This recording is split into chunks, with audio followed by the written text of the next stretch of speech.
प्रणाम हे आदिशक्ति। हे आदिशक्ति, कभी कभी ब्रह्म की लीला में मैं स्वयं भी उलझ जाता हूं।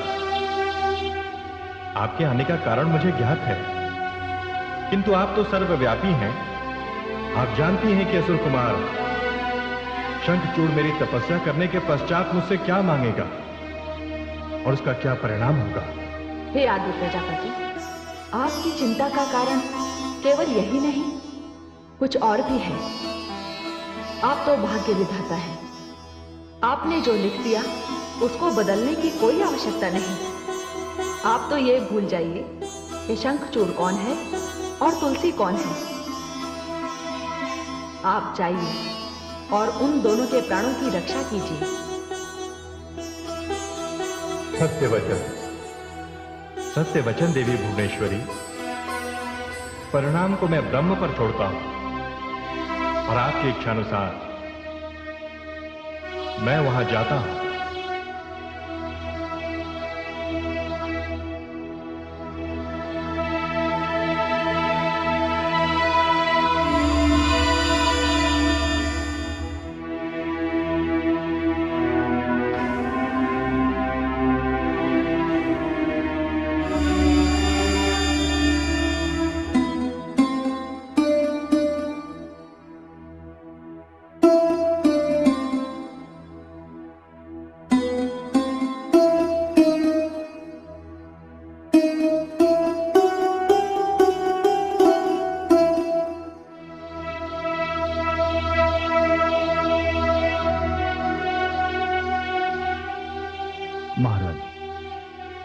कितनी रातें बीत गई हैं।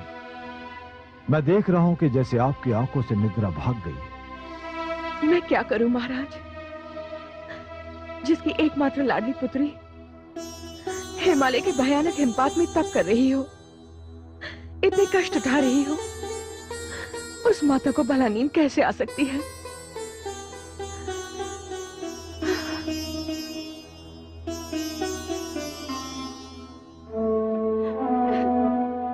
आप सत्य कह रही हैं महारानी।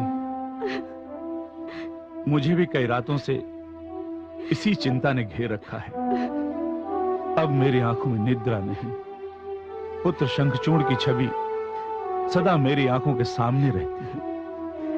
महाराज, यदि ऐसा था तो आपने उसे तपस्या के लिए भेजा ही क्यों? उसे भेजा एक आशा से। तपस्या के लिए उसे भेजते समय मेरी आंखों में एक सपना पल रहा था। मैंने सोचा महारानी, जब हमारे पुत्र को उसकी घोर तपस्या का वर मिलेगा, तब हमारा पुत्र और अधिक बलशाली हो जाएगा और अधिक प्रतापी हो जाएगा, और तब हमें देवताओं का कोई भय नहीं रहेगा।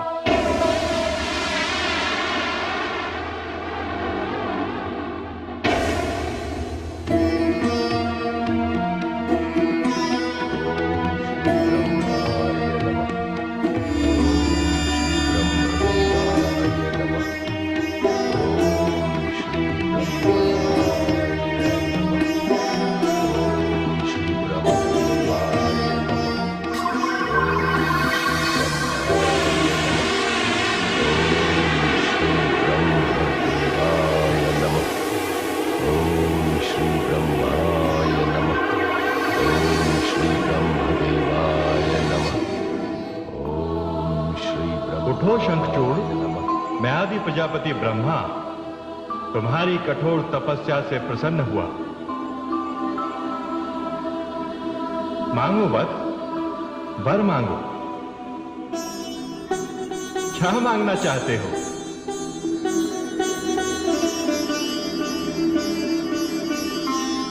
मैं धन्य हुआ। हे आदि प्रजापति, मैं मृत्यु पर विजय प्राप्त करना चाहता हूं। नहीं वत्स, मैं तुम्हें यह वर नहीं दे सकता, क्योंकि जिसका जन्म होता है उसकी मृत्यु अनिवार्य है। किंतु हे आदि प्रजापति, आज से पहले आपने कितने ही तपस्वियों को मृत्यु पर विजय प्राप्त करने का वरदान दिया है। हाँ, दिया है। तो इसका अर्थ यह हुआ कि मेरी तपस्या में कहीं कोई कमी रह गई है या फिर वो अधूरी है।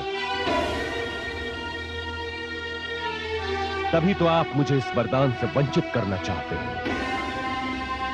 नहीं शंखचूड़, बस ऐसी कोई बात नहीं है। तुम्हारी तपस्या पूर्ण है, सब प्रकार से वरदान के योग्य है। जहां तक वरदान का प्रश्न है, वो तो मुझे देना ही पड़ेगा, क्योंकि वो तो तुम जैसे तपस्वी का अधिकार है। किंतु मेरी इच्छा तुम्हें एक अनोखा वर देने की है। ऐसा वर जैसा न किसी ने मांगा हो और ना किसी ने दिया हो। हे आदि प्रजापति, मैं समझा नहीं। आपकी बात बड़ी रहस्यमयी लग रही है। शंखचूड़, इसमें कोई रहस्य की बात नहीं है, सब स्पष्ट है। तुम्हारी मृत्यु तभी होगी जब कोई तुम्हारी पत्नी का सतीत्व भंग करेगा।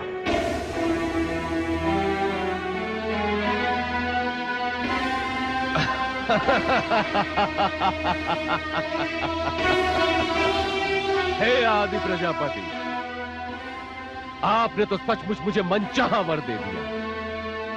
धन्य है आप। आपने तो मुझे अमरत्व प्रदान कर दिया। मैं विवाह ही नहीं करूंगा, फिर तो मेरी मृत्यु का प्रश्न ही नहीं उठता। नहीं वत्स,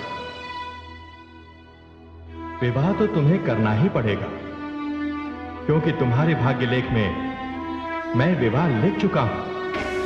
हे आदि प्रजापति, आपसे बड़ा मेरा शुभ चिंतक और कौन होगा। अब तो मेरी होने वाली पत्नी का चुनाव भी आप ही को करना होगा। अवश्य करूंगा। तथास्तु।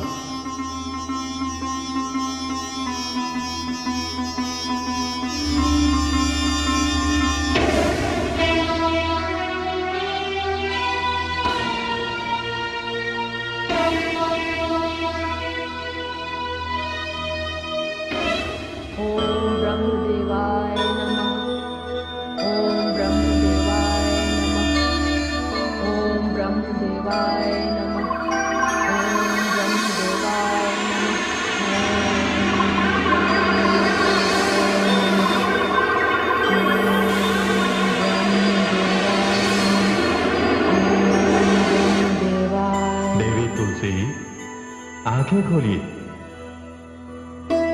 मैं आदि प्रजापति ब्रह्मा हूं।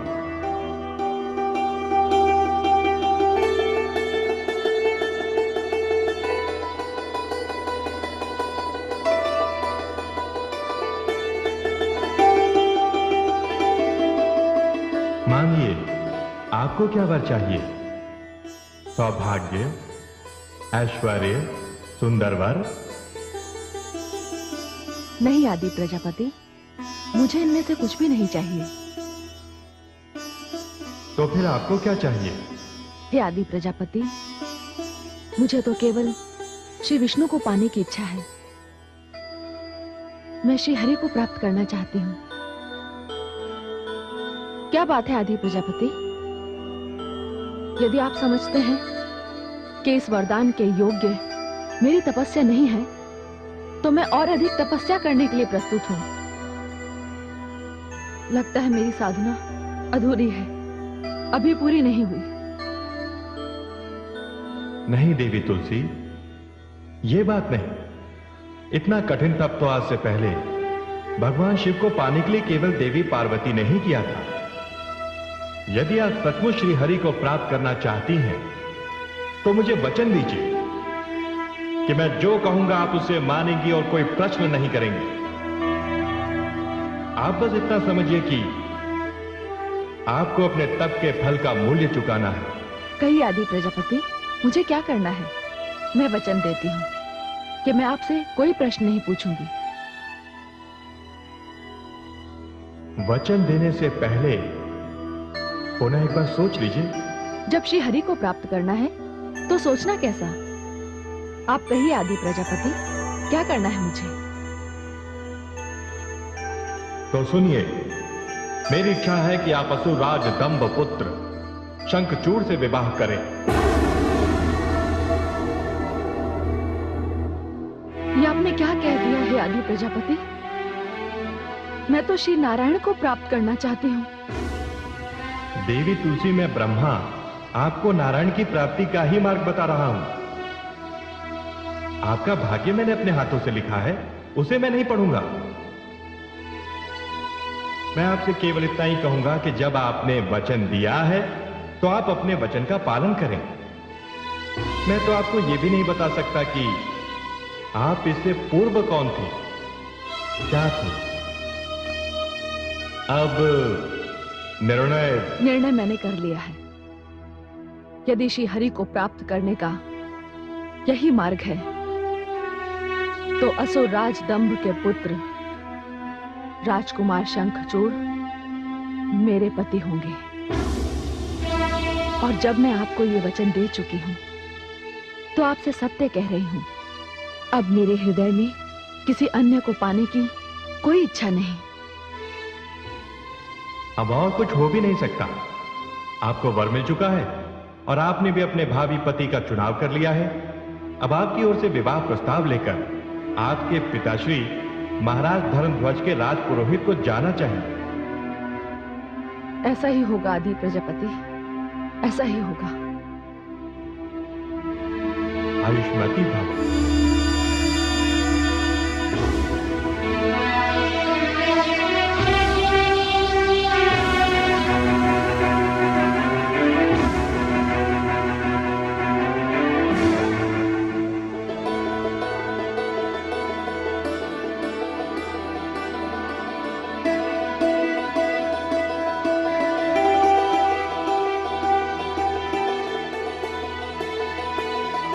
ठहरिए देवी। वैसे तो इस प्रकार मार्ग में किसी स्त्री से बात करना असभ्यता है, किंतु असुर हूं, इसलिए असुर होने का लाभ उठा लेता हूं। चिंता न करें देवी, मैं वैसा असुर भी नहीं हूं कि किसी असभ्यता पर उतर आऊं।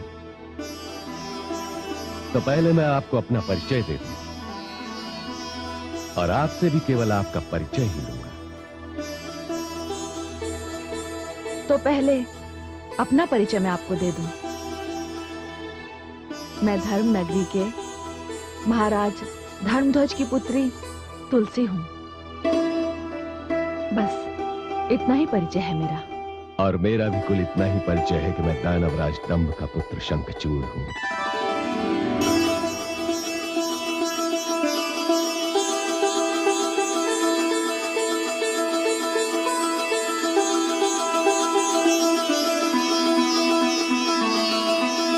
सुनिए देवी,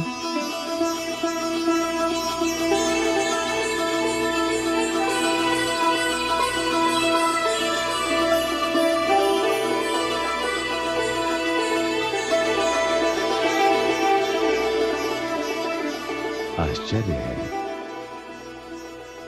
अपनी पत्नी चुनने का अधिकार तो मैंने आदि प्रजापति ब्रह्मा को दे दिया है,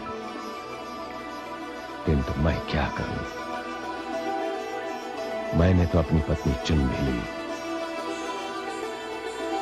मेरे हृदय पर इस देवी तुलसी का अधिकार हो चुका है।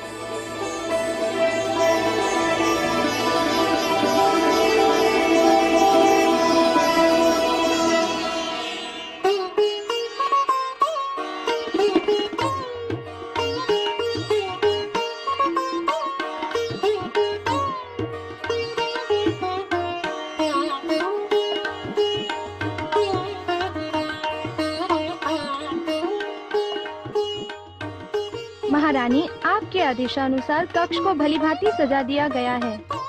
वल्लरी, एक बार फिर से देख, कोई कमी न रह जाए। क्या हुआ महाराज? महारानी, वल्लरी ने अपना कार्य कुशलता पूर्वक किया है।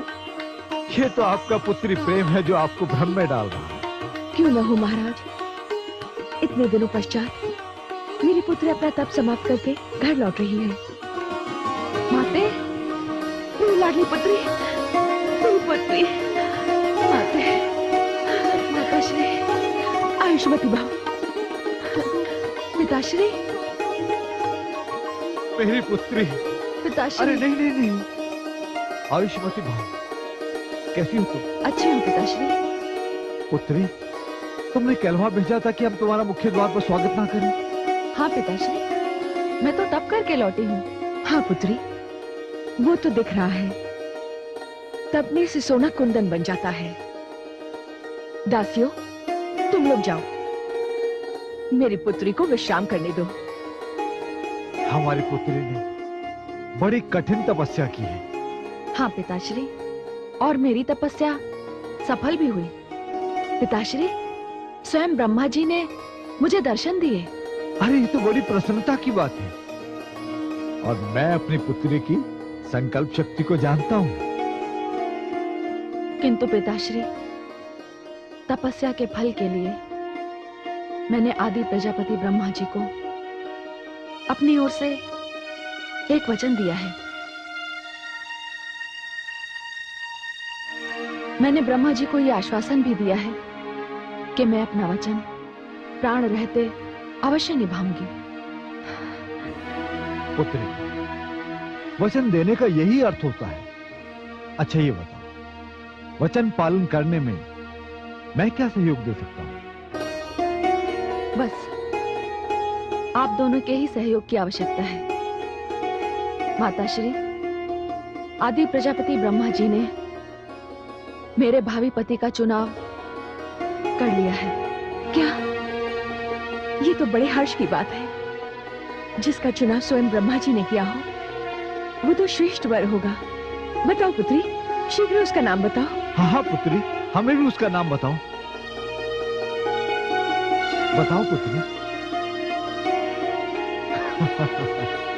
पुत्री, हमसे कैसी लज्जा। हम ही तो तुम्हारा वाग्दान करेंगे, और फिर तुम भी तो वचनबद्ध हो।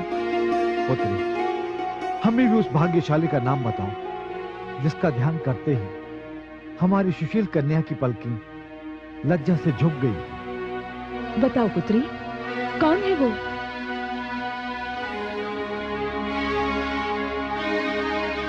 असुर राज दंभ के पुत्र राजकुमार शंखचूड़।